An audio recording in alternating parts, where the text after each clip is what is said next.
নমস্কার বন্ধুরা, পোর কিচেনে আবারও সবাইকে স্বাগত। আশা করছি সবাই খুব ভালোই আছেন, আমিও ভালো আছি। আজকে হাজির হয়েছি ডিমের একটি দারুণ রেসিপি নিয়ে, যেটা রুটি বা পরোটা দুটোর সাথেই কিন্তু খেতে অসাধারণ লাগে। তাই এই রেসিপিটাই আমি আপনাদের সাথে আজকে শেয়ার করব। তাই ভিডিওটি স্কিপ না করে পুরোটা দেখার অনুরোধ রইল। প্রথমেই আমি এখানে লাল আর সবুজ দুরকম ক্যাপসিকাম কিউব করে কেটে নিয়েছি কাঁচা লঙ্কা কুচি, পেঁয়াজটাকেও কিউব করে কেটে রেখেছি, আর আদা রসুনটাকেও একদম মিহি করে কেটে নিয়েছি। এবারে একটা বাটির মধ্যে 4টে ডিম ভেঙে নেব, আর এই ডিমের মধ্যে অল্প একটু লবণ দিয়ে ডিমটাকে ফেটিয়ে নেব। এবার কড়াই বসিয়ে কড়ার মধ্যে 1 চামচ সাদা তেল ভালো করে গরম করে নিয়ে ফেটিয়ে রাখা ডিমটা ভেজে নেব। আর ডিমটাকে কিন্তু একটু বড় বড় টুকরো করেই ভেজে তুলে নেব।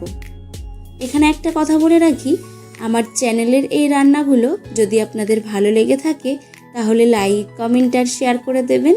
আর আমার চ্যানেল এখনও না সাবস্ক্রাইব করা থাকলে চ্যানেলটিকে সাবস্ক্রাইব করে বেল বাটনটি প্রেস করে পাশে থাকবেন, আর নোটিফিকেশান অল করে রাখবেন এইরকম নিত্য নতুন রেসিপি সবার আগে দেখার জন্য।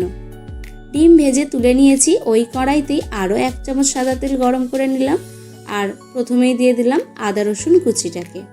এবার আদা রসুন কুচিটাকে একটু হালকা করে নাড়াচাড়া করে নেব। আদা রসুনের যখন কাঁচা গন্ধটা চলে যাবে সেই সময় দিয়ে দেব কিউব করে রাখা দুরকম ক্যাপসিকাম আর পেঁয়াজ আর কাঁচা লঙ্কা কুচিটাকে।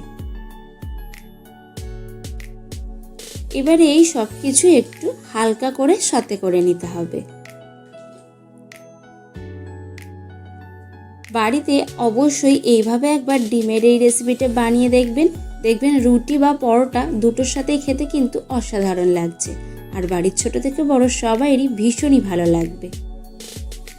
এবার এই পেঁয়াজ ক্যাপসিকামের মধ্যে দিয়ে দিলাম স্বাদ মতো লবণ, 1 চামচ গোলমরিচের গুঁড়ো, 2 চামচ টমেটো সস, আর দেব 1 চামচ সয়া সস। আর সয়া সসের ওই বাটিতেই আমি দিয়ে দিয়েছি 1 চামচ ভিনেগার। এবার এই সসগুলোকে খুব ভালো করে কিন্তু পেঁয়াজ ক্যাপসিকামের সাথে মিশিয়ে নিতে হবে। আর এই পর্যায়ে গ্যাসের ফ্লেমটা একদম মিডিয়ামে রেখে কিন্তু সসটাকে ভালো করে পেঁয়াজ ক্যাপসিকামের সাথে মিশিয়ে নিয়েছি। এবারে দিয়ে দিলাম ভেজে রাখা ডিমগুলোকে। এবার ডিমগুলোকেও খুব ভালো করে কিন্তু সসের সাথে নাড়াচাড়া করে মিশিয়ে নেব। মিনিট 5 মতো কিন্তু আমি হালকা করে একটু নাড়াচাড়া করে ডিমটাকে একদম সসের সাথে মিশিয়ে নিয়েছি। এবারে দিয়ে দেব 1 চামচ কর্নফ্লাওয়ার, আমি জলে গুলে রেখেছিলাম, সেই কর্নফ্লাওয়ার গোলানো জলটা দিয়ে দিলাম। আমি এই ডিমের রেসিপিটা একদম শুকনোই করব, তাই খুব বেশি আমি জল দিলাম না। অল্প একটু কর্নফ্লাওয়ার মেশানো জল দিয়ে ভালো করে নাড়াচাড়া করে কিন্তু আমি মিশিয়ে নিচ্ছি। আর গ্যাসের ফ্লেমটা একদম মিডিয়ামে রেখে ভালো করে মিশিয়ে নিয়েছি। এবার সবশেষে ধনেপাতা কুচি আর সাদা তিল ছড়িয়ে নাড়াচাড়া করে মিশিয়ে নামিয়ে নিলেই এই দারুণ স্বাদের ডিমের রেসিপিটা রুটি বা পরোটা দিয়ে সার্ভ করার জন্য একদমই রেডি হয়ে গেছে। আশা করছি আজকের এই ডিমের রেসিপিটা আপনাদের একটু হলেও ভালো লেগেছে। যদি ভালো লেগে থাকে লাইক, কমেন্ট, শেয়ার করতে ভুলবেন না কিন্তু। আর যদি খুব বেশি ভালো লেগে থাকে তাহলে আপনাদের আত্মীয় পরিজন বা বন্ধুদেরকে শেয়ার করে দেবেন। এখন আমি এই ডিমের রেসিপিটা একটা প্লেটের মধ্যে সার্ভ করে নিচ্ছি।